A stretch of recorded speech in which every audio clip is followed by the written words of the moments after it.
All right, so let's take a look at some more carbohydrates. So this week we're going to focus primarily on reactions of monosaccharides, and then we'll get into reactions of polysaccharides and disaccharides later. But let's do monosaccharides first. First reaction we'll cover is acylation. What's an acyl group? Does anybody remember?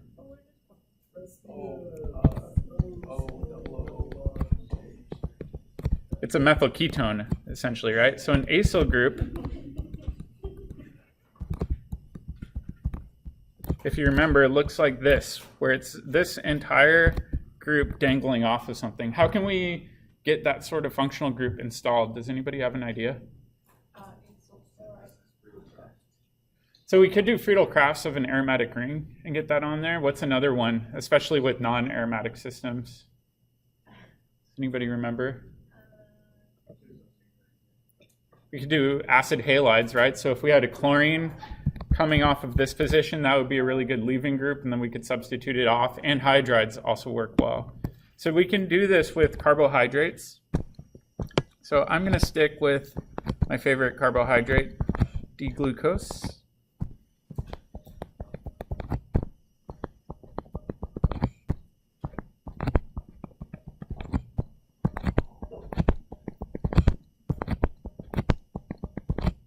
And for these reactions, like I said, you could use an acid chloride, so acetyl chloride, or an anhydride. Normally you use the anhydride just because it's a bit more gentle.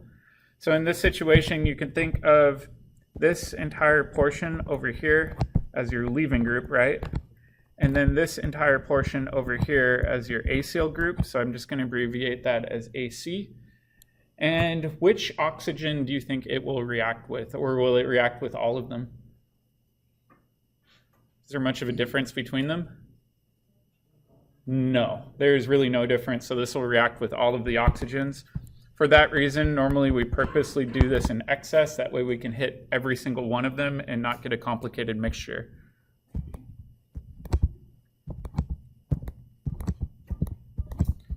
So you can just abbreviate that acyl group OAC. In fact, in biochemistry, you'll see OAC written a lot. The big thing that switches people's minds around a little bit is you need to always keep it in order.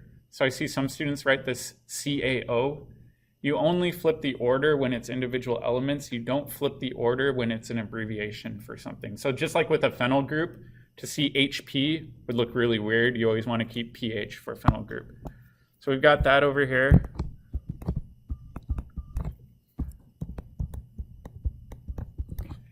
And we're really not going to do the full mechanism for this, but you can imagine that oxygen is going to attack and form a tetrahedral intermediate and kick off that leaving group. We covered that in our carboxylic acid chapter.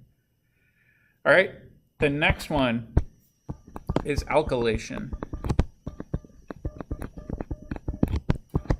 All right, with alkylation, our goal is to get alkyl groups to come off of the oxygens. So I'm going to go ahead and redraw D-glucose down here.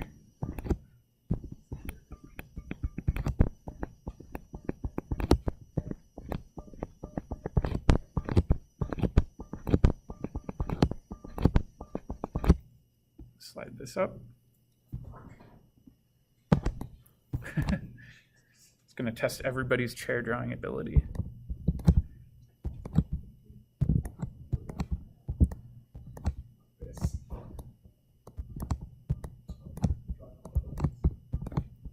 The ohms, yes. Whoops, I'm forgetting my bend.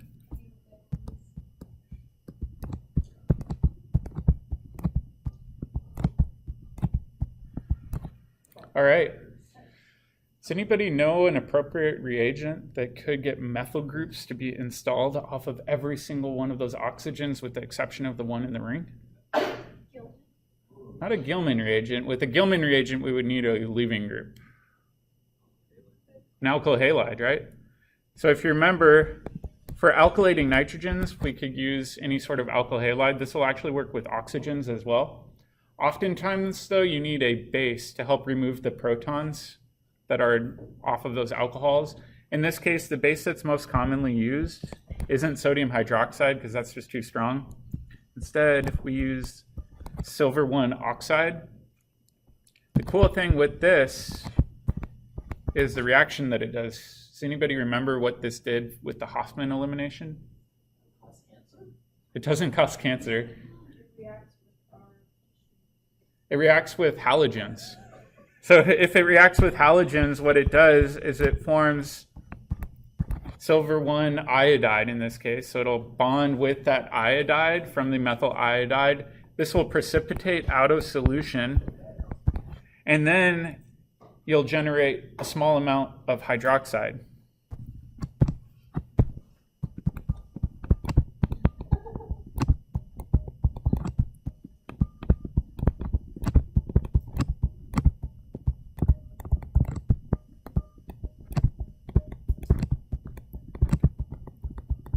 So really, it's just a gentle source of hydroxide. You're not flooding it with a ton of hydroxide that might do unwanted chemistry. In fact, we'll cover that unwanted chemistry later.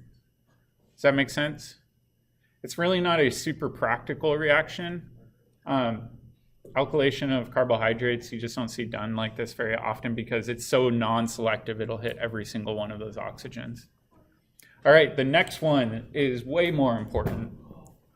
And this one you'll see in biochemistry. This is called a glycoside.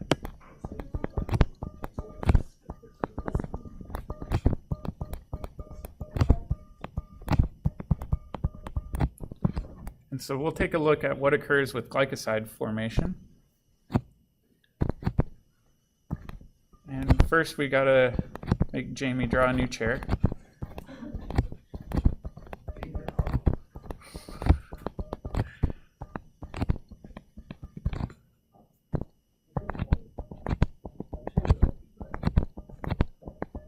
All right, so we've got D-glucose.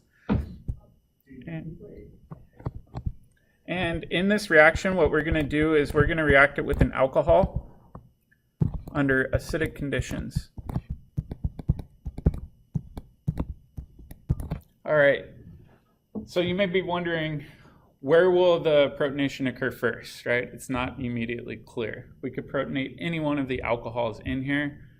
But one of them is going to be more reactive than the others in terms of the next intermediate. Does anybody know which alcohol will be most reactive? The one next to the oxygen? So you're saying this alcohol right here? Yes. Okay, so let's try that. And then we'll make sense of it by looking at our intermediate. So we'll protonate that one first.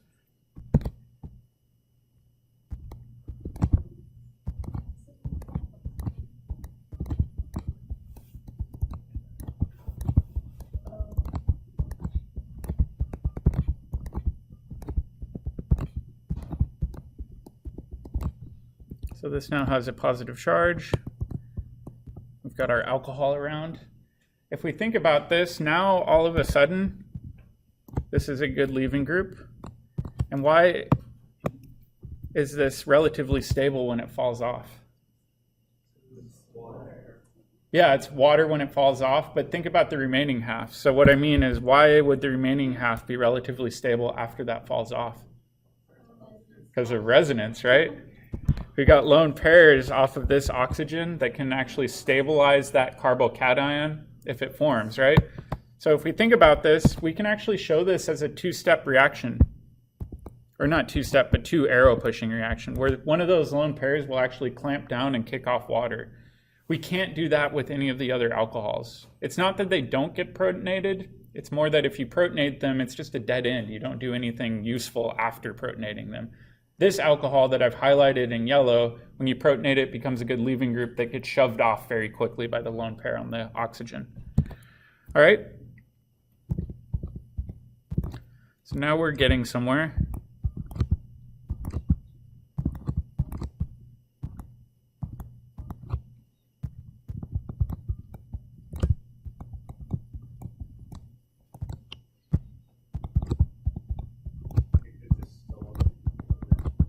Yep. Why do you think it's under equilibrium? So that's a fair point. So you don't draw this arrow, but we can imagine this water attacking right back in, right? So this is very much reversible at this point. All right, but what else can occur besides the water attacking in and going backwards? The alcohol could attack in. So in this next one, the alcohol is going to attack in right there. And I've had students ask me too, they're like, can I just show the positive charge on the carbon? Do I have to show the double bond in the ring system? Absolutely. They're both resonance structures, so you can show either of them.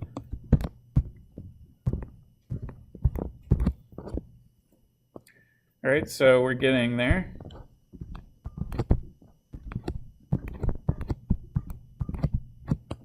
All right, these groups are going to remain in the exact same position. We're not changing the stereochemistry there. My question is, right here, is that alcohol going to be axial or equatorial, or do we know? It'll be mixed, right? So in that attack, it could attack from the top face or the bottom face, has no preference. All right, so oftentimes what you might see in your biochemistry books is that squiggly line. And what this means is it could be either axial or equatorial. Yep. Wouldn't it want to be opposite of the alcohol that's next to it, so there's no like... It's a good question. So It's just not big enough for them to... So oftentimes students will look at that alcohol and they'll say, well, why wouldn't it prefer to be equatorial? You taught us all year that equatorial substituents are way more stable than axial. It's weird. In this situation, axial is slightly preferred over equatorial due to something called stereoelectronic effects. And that has to do with the orientation of the orbitals and antibonding orbitals in 3D space, which is beyond the scope of sophomore level organic chemistry. So unfortunately, I don't really have a better answer than that. All right, so we still have water floating around. What do you think the last step will be? Deprotonate. So this water could grab this proton, or you could just write minus H+. I'm fine with that.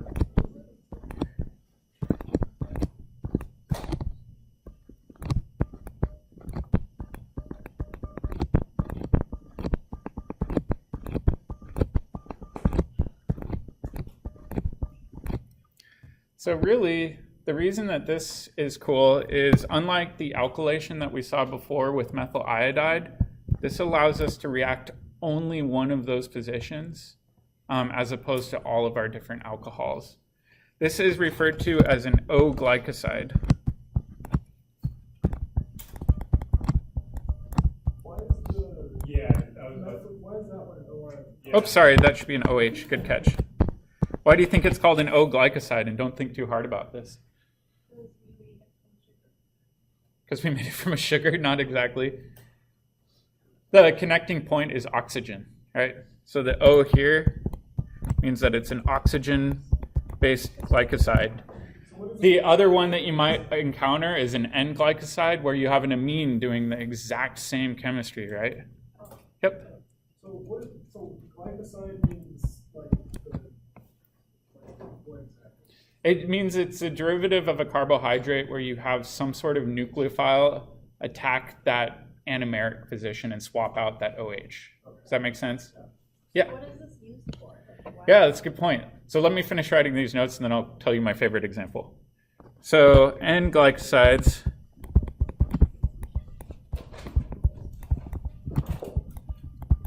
can form if you react with an amine instead of an alcohol.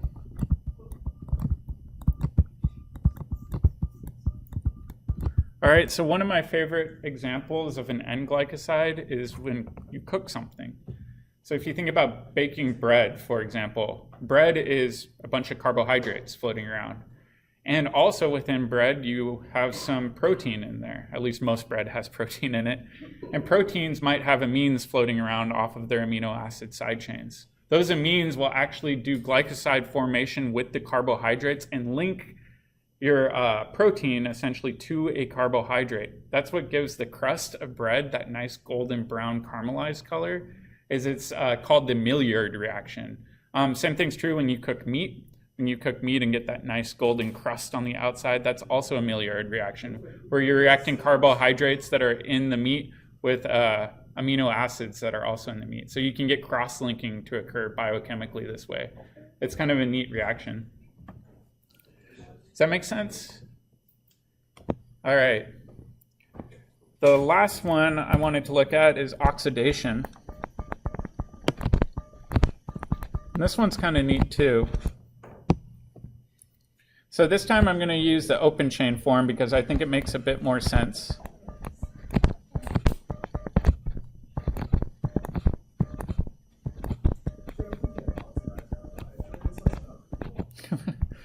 If we can't oxidize carbohydrates, we're dead.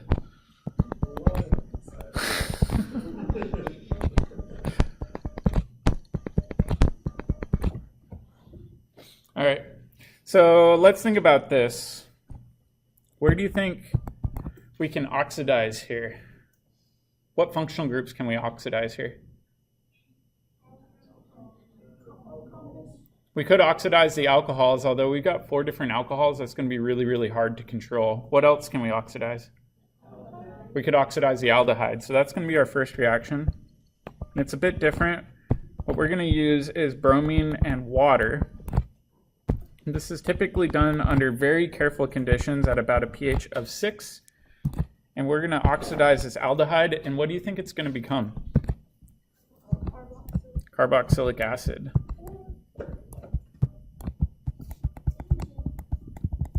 Everything else is going to remain untouched because this is a pretty gentle oxidizing condition.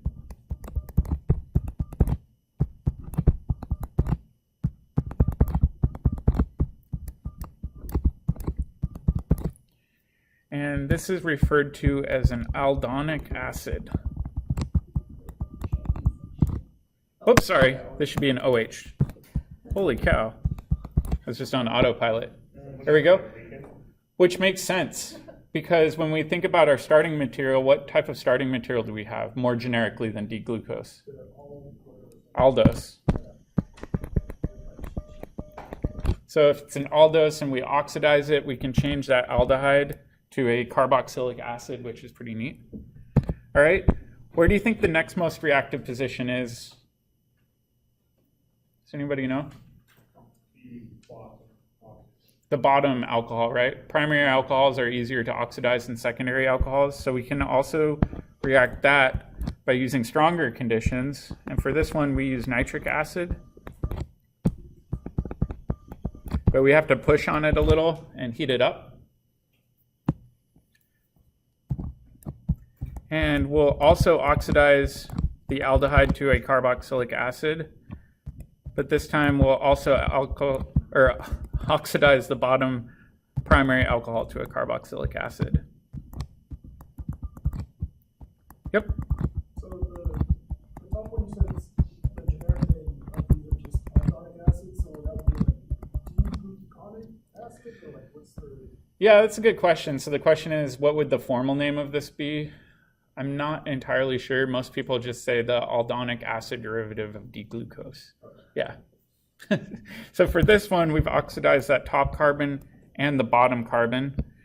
And just to make it interesting, we can say that this is aldaric acid. They sound super duper similar, but the aldaric acid has been oxidized more, meaning we've oxidized that primary carbon on the bottom. Yes, so this would have 2 different pKa's and would overall be more acidic. So we can do both of these oxidation reactions. People will often ask me, well, why don't we use a stronger oxidant like chromic acid or something like that? Does anybody know why? We would oxidize every single one of the alcohols in addition to the aldehyde. That generates a huge amount of heat and becomes rapidly uncontrollable. And to show you this, I've got a video.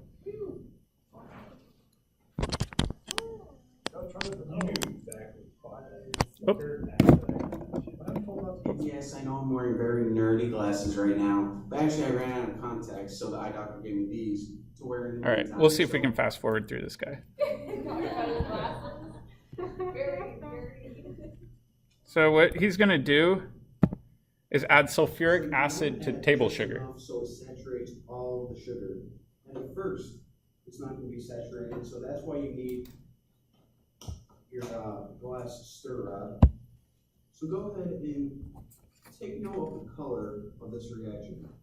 It's going to start out as kind of tan, and then as you can see, as I'm stirring it, parts of it turn black and parts of it are getting more dark brown.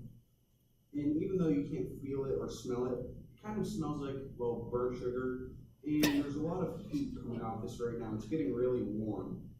So I'm going to go ahead and stir this. And as you can see, basically now it's a really dark brown, almost black. And that's what we want.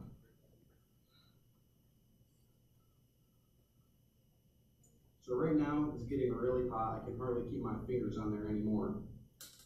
And that's why I got these tongs right here. So I can go ahead and handle it. And move this a little bit closer.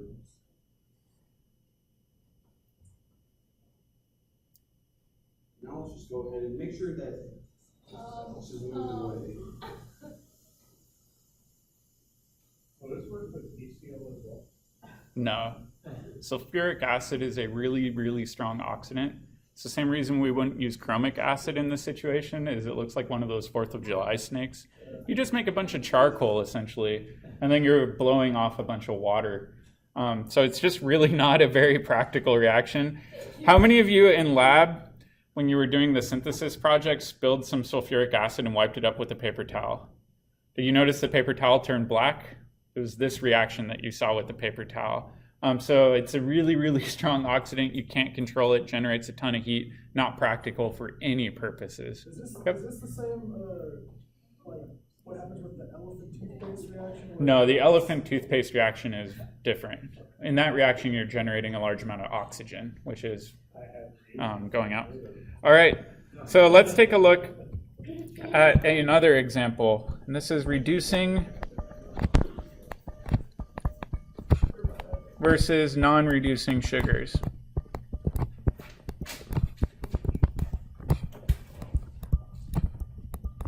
All right, but before we dive into reducing versus non-reducing sugars, let's go back up in our notes and take a look at this.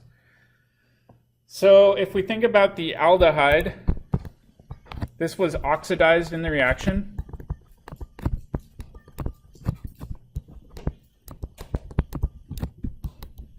Whoops. Right? That makes sense. We went from an aldehyde to a carboxylic acid. What does that mean about the carbohydrate? Is it an oxidizing agent or a reducing agent? It would have to be a reducing agent.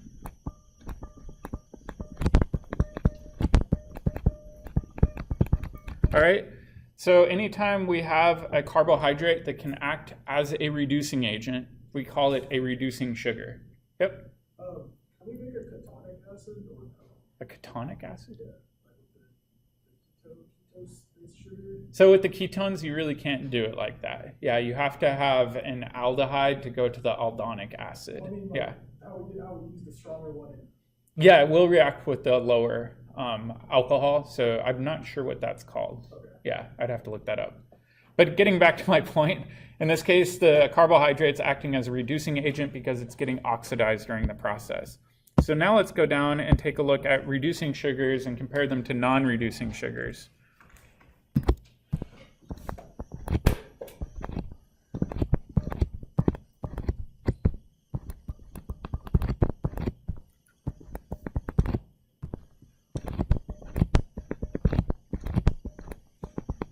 All right, so this one over here is D-glucose. This can ring open, right?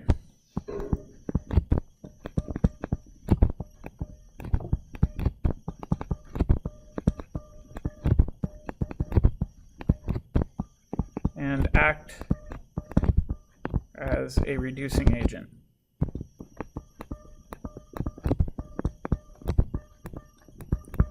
right? So we already saw the ring closing and ring opening reactions with these, so this would be a reducing sugar.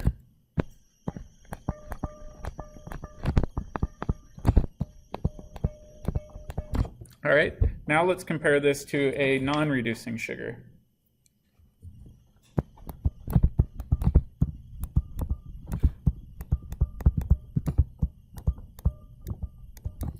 All right, so for a non-reducing sugar, it looks super duper similar.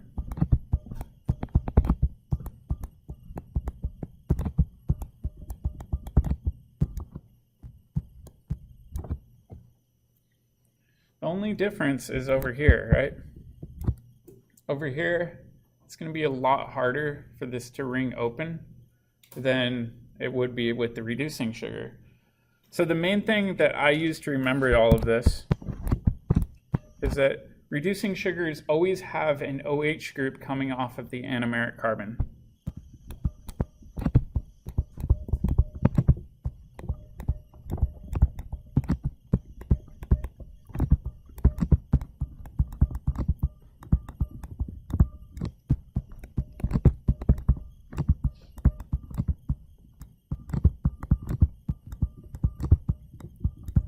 A non-reducing sugar has something else besides an OH group here. In this case, I've shown an O-glycoside, but it could be an N-glycoside. It could be something else altogether. But reducing sugars have that OH group there, which is pretty neat. All right, I'll show you one of my more favorite tests for this, because for a long time, people didn't have access to NMRs or things like that to really be able to tell whether or not it was a reducing sugar or a non-reducing sugar. So they did these chemical derivative tests, and I love this guy's video. It's through the Royal Chemical Society out of England.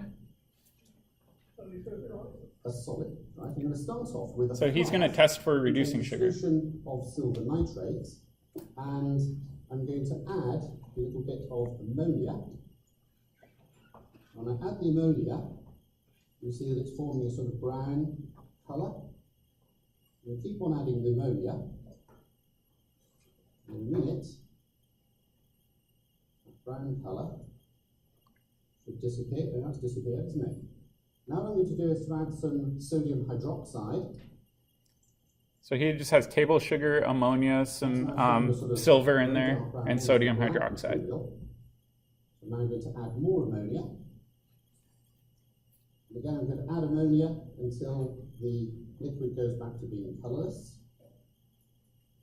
Let's take a moment or two. There I go. And then finally, I'm going to add some glucose. So there's the glucose. I'm going to put the lid on, put a clip on. I'm going to give it to you, Dylan. I want you to hold that. And I want to give it a really good shake. That's it, really hard shake, that's good. That's it, keep shaking. That's it. So what's happening inside this flask now is there's a chemical reaction taking place and it's forming a solid. The actual material that it's forming is silver. We're making pure silver metal. Keep shaking. It takes about 3/4 of an hour, is that okay? It does actually take a minute or two, but the harder you shake, the better it works, so keep shaking, don't drop it though. Okay. So metal, silver metal is being formed sort of atom by atom, and you can see it's all going quite black. That's because very finely divided silver is actually black in colour. What we're hoping is going to happen over the next minute or so is that those particles of silver will start to stick to the walls of the flask. And as they build up, we should see silver metal in the form of a mirror building up on the inside of the flask. And you're all seeing those sort of decorations that you get at Christmas, those spheres that are shiny, and they're made using this chemical reaction. Little balls of glass, and the inside is coated with silver using this kind of chemistry. Doing really well. Okay, so have a quick look. Almost there, keep going a little bit longer. So looking a little bit dark.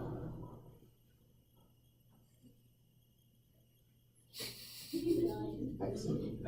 All right, give it back to me then. Right, I'm going to take the clip off. Take out the stopper. Just wash that off. And I'm going to pour out the remaining chemicals. And then I'm going to rinse this out with distilled water.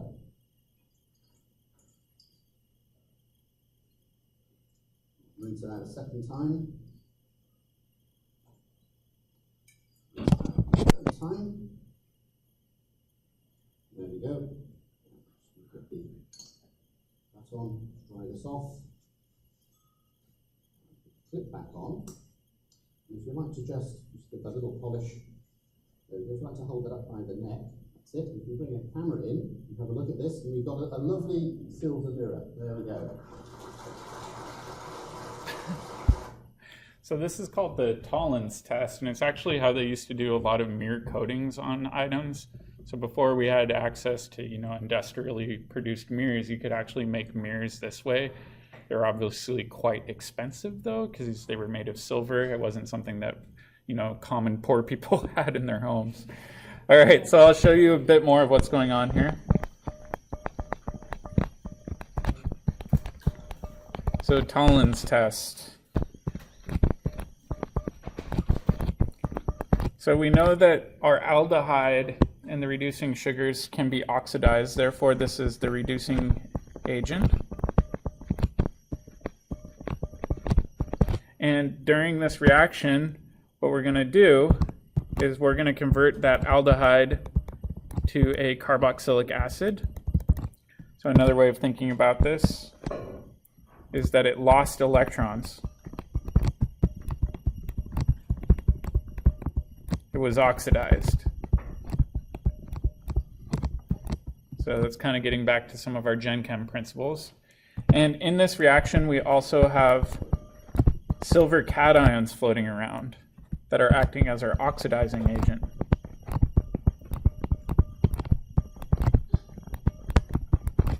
All right, so in this case, they must be gaining electrons from the aldehyde during this process. So this is going to gain electrons.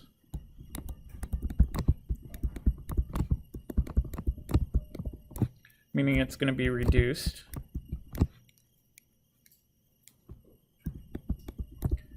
And if it gains an electron, it's going to stop being a cation and just behave like a neutral metal. So really during this reaction, what you can see is that silver plating occurring where you're making regular silver as opposed to cationic silver, which is kind of neat. I really like doing that one in lab just because it's fun to look at. Does that make sense? Yeah, so that's participating with the water and the sodium hydroxide in there. Yeah, good question. All right, so I think we have time for maybe one more reaction. And this is chain lengthening.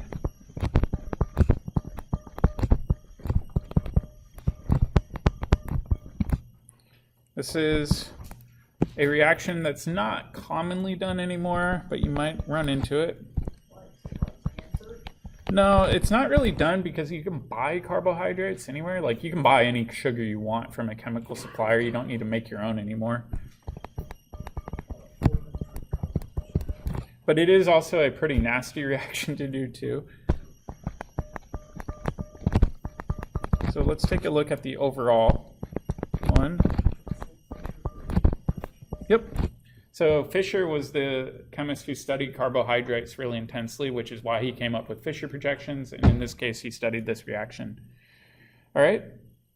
So let's take a look at the reaction. It's pretty nasty. But what you do is you react this with HCN, hydrogen cyanide, the poison. And then in step 2, you do palladium and barium sulfate. And when you do this reaction with water, what you're going to do is you're going to add a carbon onto this. Yep, just one carbon.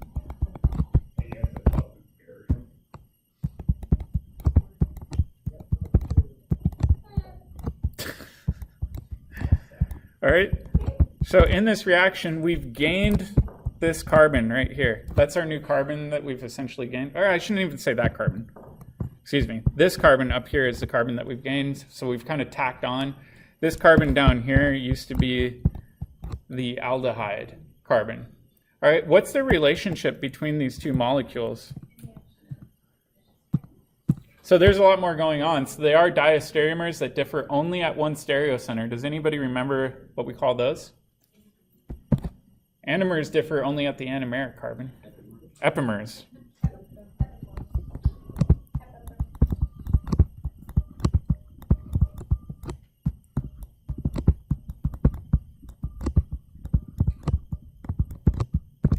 So if you can, try to use the terminology epimer. It's a lot more specific than diastereomers, because diastereomers can differ at a variety of different stereocenter points, where epimers only differ at one. Yep. So can this be done essentially like infinitely? If you just have a shitload of...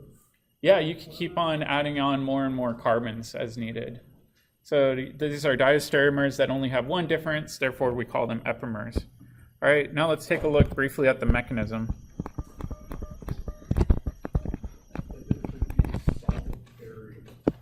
I don't know exactly. I've never done this reaction. It's super old school.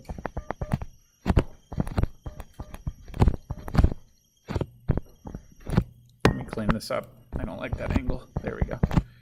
All right, so the first reaction, we've got hydrogen cyanide floating around, the poison. It's an acidic source, so we're going to protonate this aldehyde.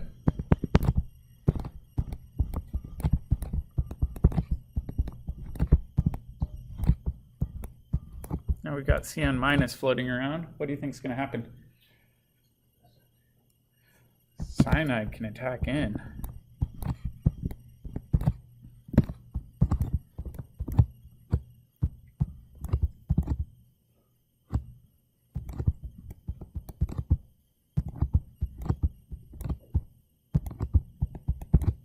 All right, at this point, we're getting there. This is called a cyanohydrin. We actually saw this briefly during our chapter on aldehydes, if you remember. It's just where you get the adduct where cyanide's added into an aldehyde. All right, in this case, we've kind of scrambled our stereocenter here, right? So this could be R or S. So if you want to show this as a Fisher projection, you can. We would get a pair of epimers out at this point. In fact, let's go ahead. I'm going to go ahead and change this to Fisher projection just so we can be consistent. I apologize.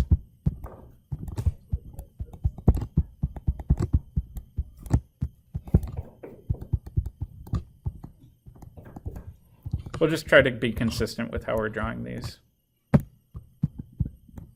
So pair of epimers. That makes sense? All right. And then in the next step, oh, I forgot the hydrogen in my previous one. Sorry.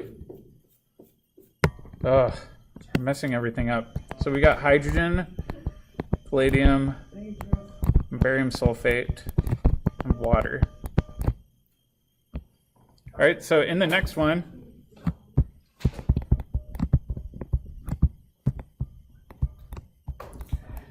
if you remember way back, this is essentially going to poison our catalyst for hydrogenation. What does that mean?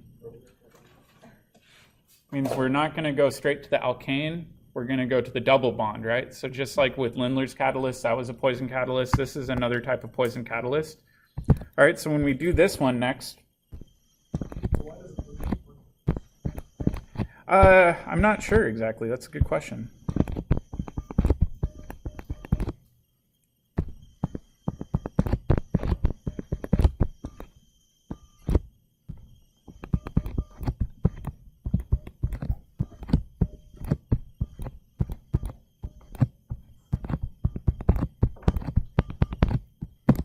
So let's make a note of this. This is a poison catalyst,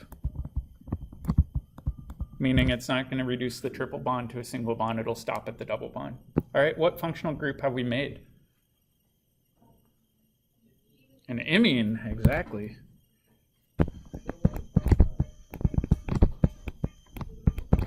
All right. What happens if we hit this with a bunch of water and catalytic acid? Does anybody remember? We can hydrolyze amines all the way to aldehydes.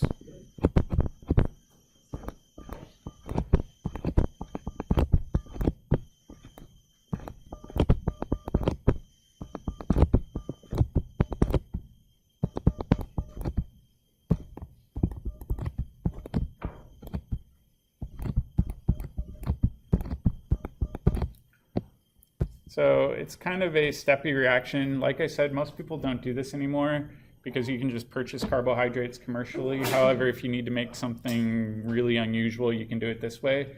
The nice thing with this is epimers being a pair of diastereomers, you can separate and purify relatively easily compared to a pair of enantiomers, so they can go ahead and tweeze these apart, not physically, but using like chromatography or something like that, and then isolate one from the other. Does that make sense? So this is making an aldose with an extra carbon. All right, that's where we're gonna stop today. No lab reports for this next lab. Instead, I'm gonna ask you to answer those questions just directly in your lab notebook, and we'll do a lab notebook check before you leave next week. So no lab this week. All right, I'll see you tomorrow.